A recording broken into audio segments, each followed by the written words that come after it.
Continuamos en Paneo Semanal por Sol 106.5 FM. También en YouTube, en nuestro canal Paneo Semanal y en el canal de Sol 106.5. Y en nuestras redes sociales, Paneo Semanal. Entonces vamos a hablar de reforma. Hay un proyecto de ley de reforma que ya sufrió un primer cambio. Se está discutiendo cuáles son, o sea, ahora es que ha comenzado la discusión de cuáles son las implicaciones, y es lógico, porque ahora es que ya se tiene un producto presentado al Congreso. Entonces, Marcos, ¿por qué es importante que los ciudadanos sigan estos temas? Pero El producto presentado al Congreso, pero vamos a decir rápidamente lo que es. Aquí tengo la carta del presidente Abinader sometiendo el proyecto que declara la necesidad de reforma que la Constitución establece.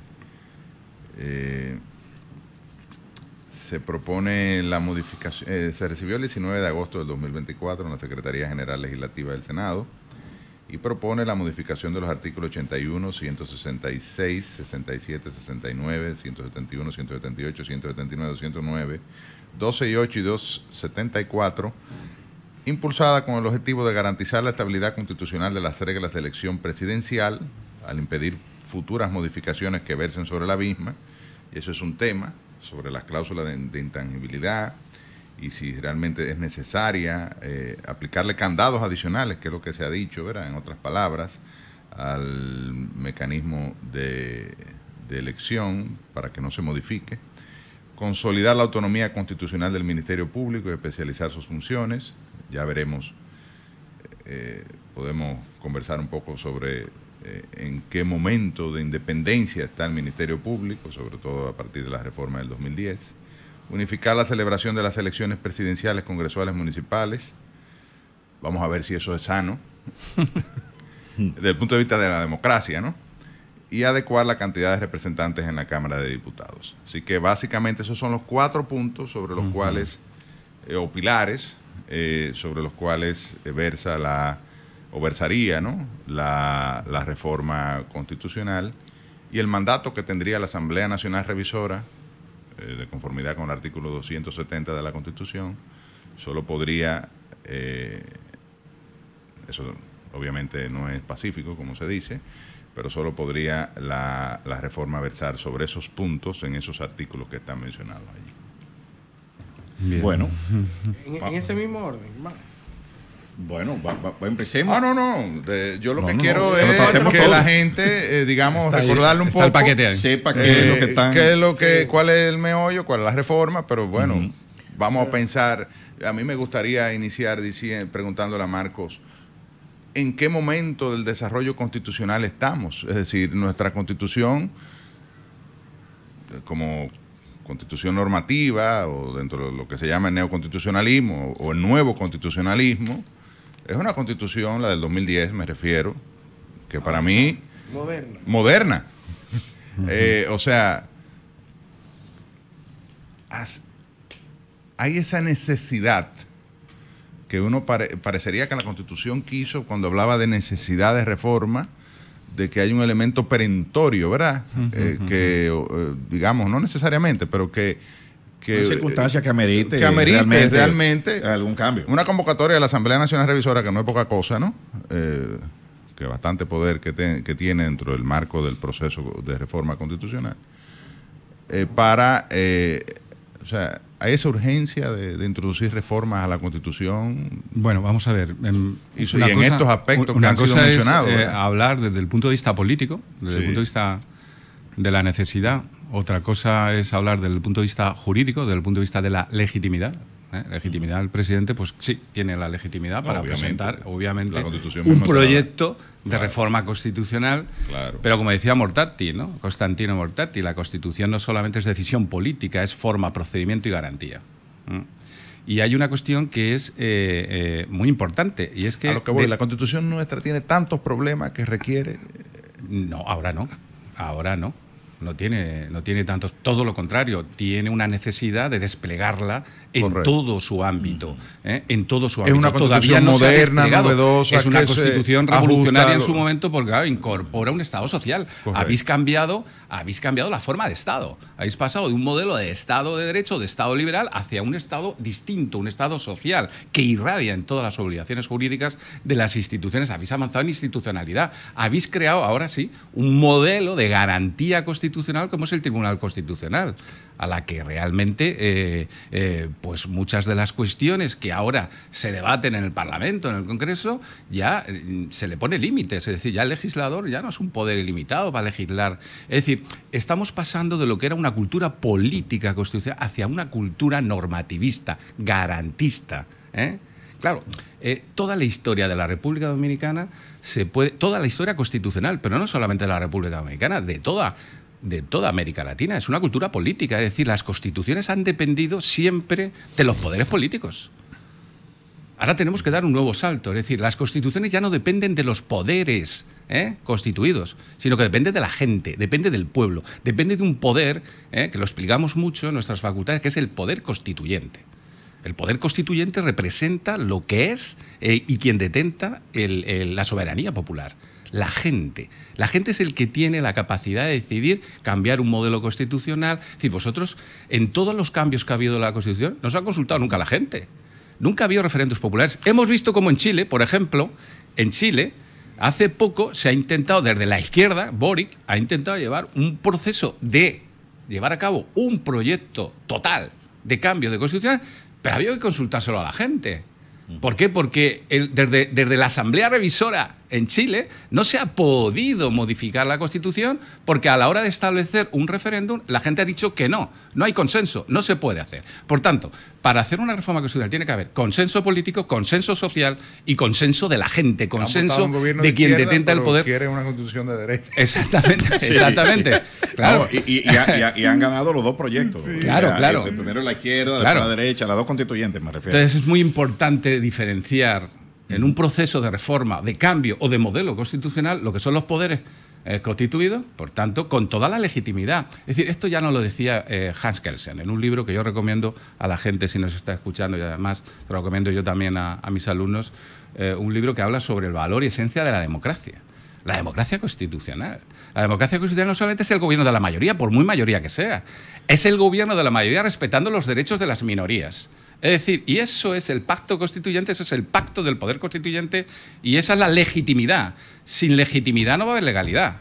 Y eso, bueno, pues evidentemente esto lo podemos entrar a discutir ahora todas las cuestiones que hay en la reforma. Aquí hay una cuestión que a mí me preocupa. Y es el cambio de las cláusulas de intangibilidad, el cambio de las cláusulas antes que de llegar afectan ahí, a la maestro, reforma constitucional, que quizás aquí, con mucha voluntad, y mira, y yo lo digo con toda claridad, yo sí creo en la convicción democrática de este presidente. Yo no lo conozco, hasta prueba a Luis contrario. Abinader, pero estoy convencido profundamente de sus principios democráticos y estoy convencido realmente, fijaros en la última manifestación, en la última declaración y en la última declaración que han firmado los presidentes de América Latina comprometiéndose con la causa de Venezuela, Sí.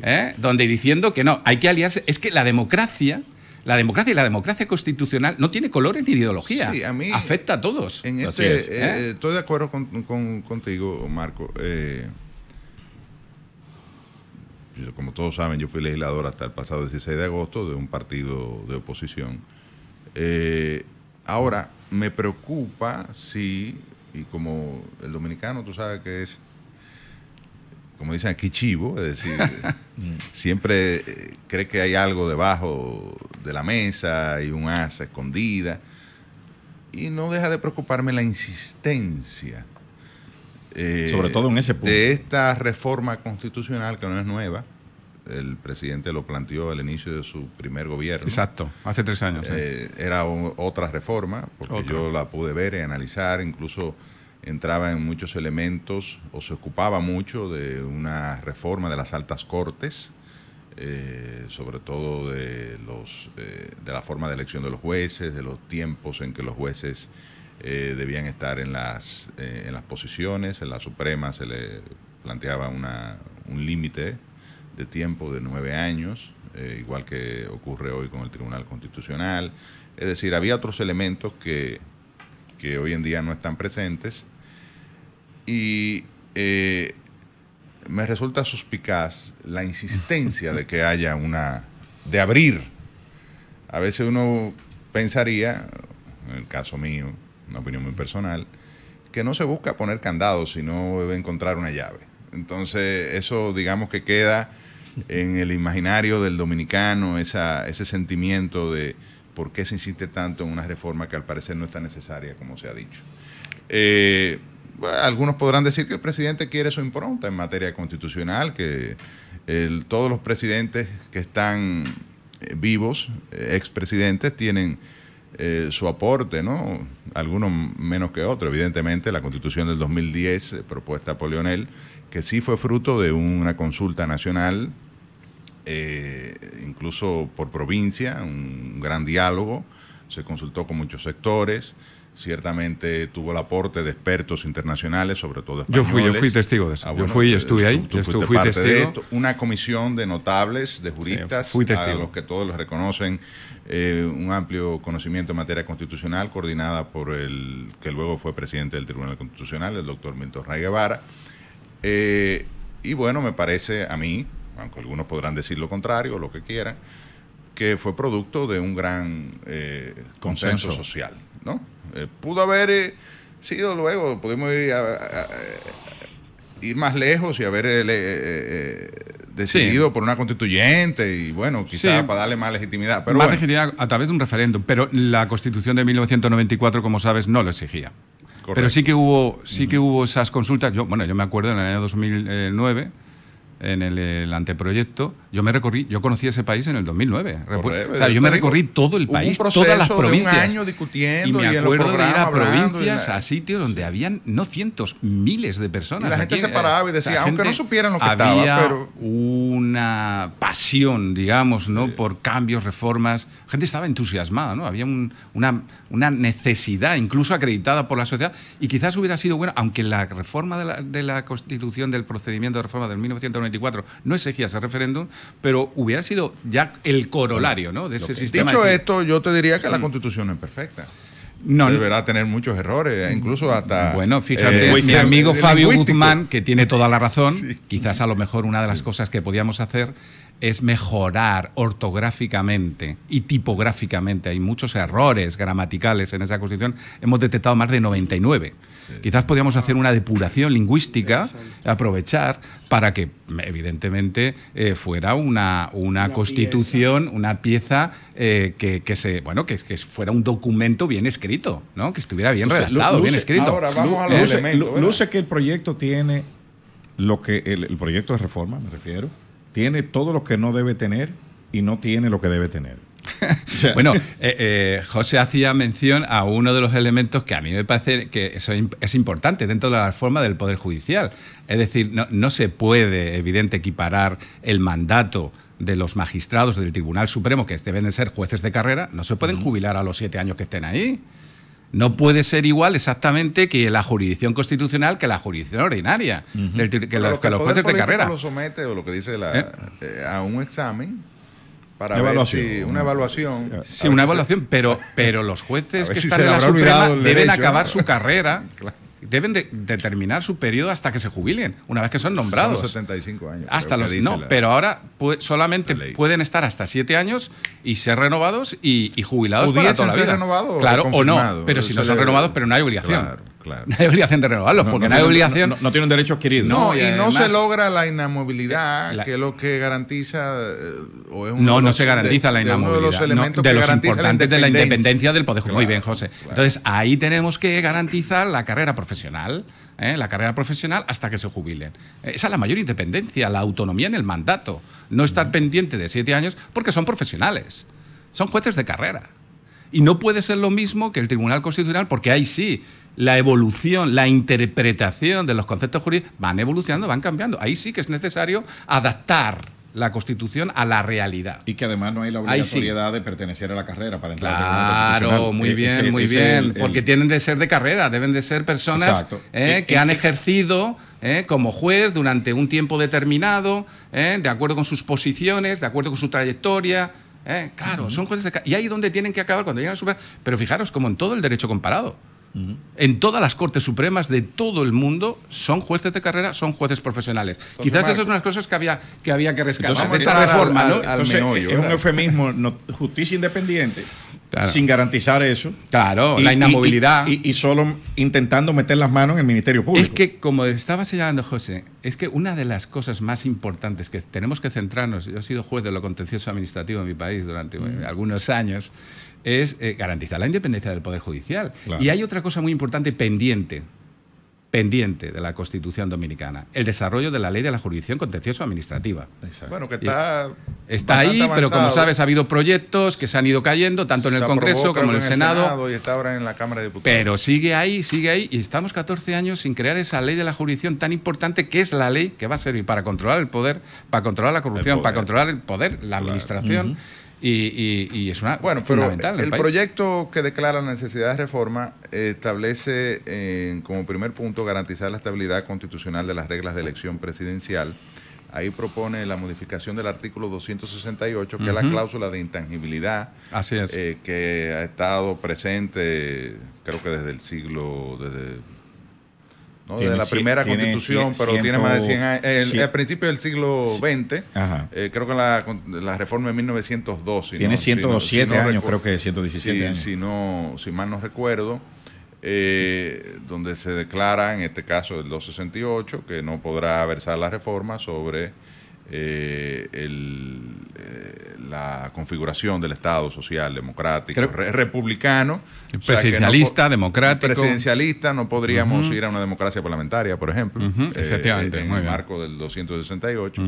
E introduce ahí una modificación que vendría a incorporar a ese cuerpo del 268 una regla más. Y a petrificar, como se dice, las reglas de elección presidencial que están en el 128. Es decir, básicamente petrificaría que el presidente de la República sería electo por 4 años y podría optar por un segundo periodo consecutivo y jamás presentarse a la presidencia de la República o a la vicepresidencia de la República.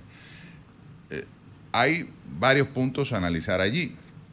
El primero tiene que ver con petrificar este aspecto, si eso es sano, si es correcto, si decía varios autores, pero primero Thomas Paine, después lo repitió Jefferson en el proceso del constitucionalismo norteamericano, que la Constitución pertenece a las generaciones vivas. Decía Jefferson que debía cada 9 años adoptarse una nueva Constitución. Evidentemente reflejando que las sociedades cambian y tienen que tener la libertad de darse a la Constitución que se entienda, ¿no? Dentro del marco, evidentemente, de que sea una Constitución normativa, democrática, republicana en este caso, presidencialista, como la hemos proclamado. Es sano petrificar esta parte, 1, y 2, si eso, al incorporarse en el 268, que es otro aspecto que se ha discutido en ese punto específicamente, en mi opinión, debería esto ir a un referéndum aprobatorio, porque de alguna manera reconfigura los límites a la reforma constitucional y en consecuencia entraría dentro de una modificación al procedimiento que afectaría a los procedimientos de reforma, como dice el artículo 269 o 72, el de 274, que dice cuáles serían, cuándo la reforma estaría cuáles son los límites al referéndum aprobatorio. Además, me parece sano, por un tema, por lo que hablamos ahorita, el poder, de que sea un constitucionalismo participativo. Claro que sí, por supuesto. Pueda expresarse sobre un tema tan... No hay que tener miedo a la democracia. No hay que tener miedo a la democracia. Y donde eventualmente el presidente ganaría, porque todas las encuestas dicen que la gente aprueba ese cambio, ¿no? Bueno, en primer lugar, decisión política, como hemos dicho antes. Decisión política, ¿es conveniente o no? Es una decisión política, pero que no corresponde a los poderes constituidos, ni al Ejecutivo, ni al Legislativo, ni a la Asamblea Revisora, que es un poder derivado del poder constituido. Entonces, corresponde al pueblo decidirlo. Este proyecto hay que presentarlo en referéndum al pueblo. Se cambian las reglas de intangibilidad de modificación de la Constitución. Yo estoy totalmente de acuerdo con que las cláusulas de intangibilidad sirven para lo que sirven. Sirven para lo que sirven, para intentar crear una cultura, ¿no?, democrática, constitucional. Pero yo, hombre, la regla de la prohibición del tema de la reelección ya estaba. Ahora lo que se ha querido, evidentemente, es introducir un mecanismo petrificado, evidentemente, para no cambiar eso. Bien, me parece legítimo y me parece también democrático. Ahora yo, como hablaba antes, esto me parece más adecuado enseñarlo a los niños, enseñarlo en los colegios, enseñar esa cultura, ¿no?, constitucional, que eso debe ser así, que eso es mejor así, porque eso es más democrático, porque es sano, ¿no? La renovación, fundamentalmente, ¿no?, de las altas magistraturas, especialmente de la más importante, de la Presidencia de la República. Eso está muy bien, pero como estamos ya en manos ya de ningún poder constituyente, estamos en manos ya del poder constituyente, porque el 274 te establece que los mecanismos de reforma, si se cambian las reglas del procedimiento de reforma, y esto tenéis que entenderlo, hay que entenderlo, el poder constituyente se ha juridificado, claro, se ha formalizado ya la Constitución del 2010. Y ese es uno de los grandes valores de la Constitución del 2010, que el poder constituyente ahora está en su forma, regulado, formalizado. Ahora, no olvidemos que el poder constituyente también es un poder político. O sea, que el pueblo en cualquier momento puede decidir perfectamente el destino de su pueblo con otra constitución en un futuro, con otro modelo constitucional. Y estaría sujeto a control porque hay otro artículo que dice que la reforma no podrá ser suspendida por ningún poder constituido. ¿Podría el Tribunal Constitucional ordenar ese referéndum? Por supuesto, está en la Constitución. El control de constitucional. Supongamos que se aprueba la reforma y no, porque hay un grupo que dice que no, que eso no entra dentro del procedimiento. Al final esto acabará. Reforma, que eso no afecta, claro, y que eso no tiene. Bueno, y evidentemente va a acabar en el Tribunal Constitucional. Lo que se ve en la Constitucional voluntad política es que no se quiere llevar eso a un referéndum aprobatorio. Entonces, ¿pudiese el tribunal controlar eso y declarar esa parte de la reforma? Por supuesto, es el órgano de control supremo, de interpretación de la Constitución. Por supuesto, cualquier reforma de la Constitución está bajo sometimiento del control de constitucionalidad. El procedimiento. Todo, el procedimiento. Y eso no traería... Ahora bien, el problema que tenemos aquí es que, claro, no hemos hecho las cuentas pendientes. No hemos aprobado las leyes de referéndum aprobatorio. Aunque yo entiendo que la Constitución tiene suficientes elementos sin duda, para hacer el referéndum. Totalmente de acuerdo, sin necesidad de una ley. Sin necesidad. Yo creo que esto se puede hacer perfectamente sin necesidad de que tengamos una ley. Oye, si la tenemos mejor. Claro. Porque tendremos los espacios, los ámbitos, los contenidos la Constitución y las le da formas. Facultad reglamentaria a la Junta que pudiese emitir un reglamento. Perfectamente, claro que sí. Pero eso es trasladar entonces a un órgano más pequeño, claro, que es la Junta Central Electoral, esa potestad regulatoria, claro, sin ningún otro tipo de control, ¿entiendes? O sea, Porque si no hay ley hay que hacer el referéndum aprobatorio. Si no hay después ley, podrá venir una ley. Estamos de acuerdo. En eso pero la Constitución te dice que hay que hacer el referéndum. Claro, y dice cómo. O sea, ya la Constitución te está marcando la regla. Y está marcando el principio. Y la gente votaría sí o no. Claro, exactamente. Lo dice. Sí, entonces, ¿y la pregunta quién la va a hacer? Pues la pregunta la tiene que hacer el Ejecutivo. Lo dice la Constitución de la Junta Central Electoral. La Asamblea Revisora que apruebe el proyecto tiene que establecer exactamente el proyecto que se va a consultar, trasladárselo a la Junta y la Junta convocar, además lo dice, en tiempo y orden y forma, tantos días, hay un plazo para convocar el referéndum. ¿Qué mayor legitimidad que esa reforma democrática que quiere plantear el presidente, petrificar, crear esa cultura ya desde la propia Constitución? Además, en mi opinión, fortalecería su liderazgo. Yo no entiendo por supuesto, claro que sí. Sería reforzar su legitimidad en su decisión y en su compromiso. Por tanto, y además, una cosa que me ha gustado mucho de la presentación de la reforma, con lo que hablamos esto de la exposición de motivos. Él explica, se explica ahí. ¿Por qué? Él explica. Si hay agenda oculta, a mí esas cosas me interesan poco, porque soy jurista, soy académico, pero realmente el compromiso... El tiempo dirá. El tiempo dirá, ¿no? Si lo hay o no lo hay. Pero bueno, a lo que nos tenemos que atener los juristas es a lo que tenemos, ¿no? A este proyecto, a las normas, ¿no?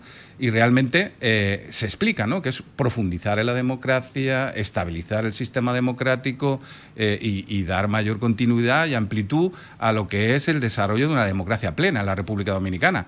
Pero para eso, evidentemente, cuando se está cambiando la forma de gobierno, porque claro, se está cambiando la cláusula, de alguna manera, de la forma en que se va a elegir ahora el presidente de la República, ya se va a petrificar, ya no se va a poder modificar. Bueno, eso no se va a poder modificar hasta que el pueblo decida Modificarlo. modificarlo. El pueblo. El pueblo, con otro proyecto, con otro presidente que diga, no, pues ahora vamos a ir a otro modelo, ¿no? O a otra forma de gobierno. Tú decías que la democracia parlamentaria... Y bueno, ¿y por qué no puede pasar que en un futuro se lleve hacia un proceso de reforma de un gobierno presidencialista a un gobierno parlamentario? Y la intangibilidad es ¿Por tal qué no? hasta que el 60, el 70% Claro. de la población esté de acuerdo con Eso es así. que vayamos en Entonces, una dirección eso es u así. otra. Entonces, en síntesis, creo que estamos todos de acuerdo en el tema de que la cláusula De intangibilidad. debe ir a referéndum. Debería referéndum. Debe ir a referéndum. Yo creo que esta es una como cuestión, los requisito. juristas no han entrado mucho en esta cuestión, pero... Bueno, sí, pero ya hay Sí, yo vi se empieza ya, ¿no? Eduardo Nasef, publicó un artículo. Nasef Perdomo no lo he también, leído, no lo he leído. Cristóbal, También Rodríguez. lo dijo mi profesor Flavio Darío Espinal. Flavio Darío. Bueno, Eduardo también es mi profesor, para que no se ponga celoso.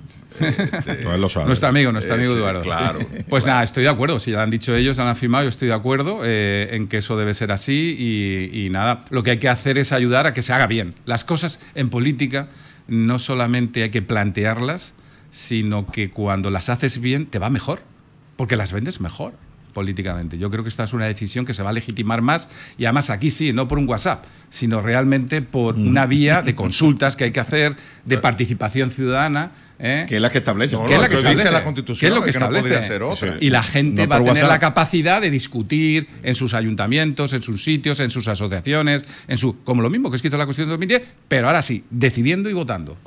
Así es. Pero vamos a pasar tenemos que irnos a una pausa. Tenemos que irnos a una pausa. y después venimos con los otros aspectos. Venimos con los otros aspectos Otros que ya. 3 puntos que faltan, ¿no? Sí, ya entramos Público, en materia.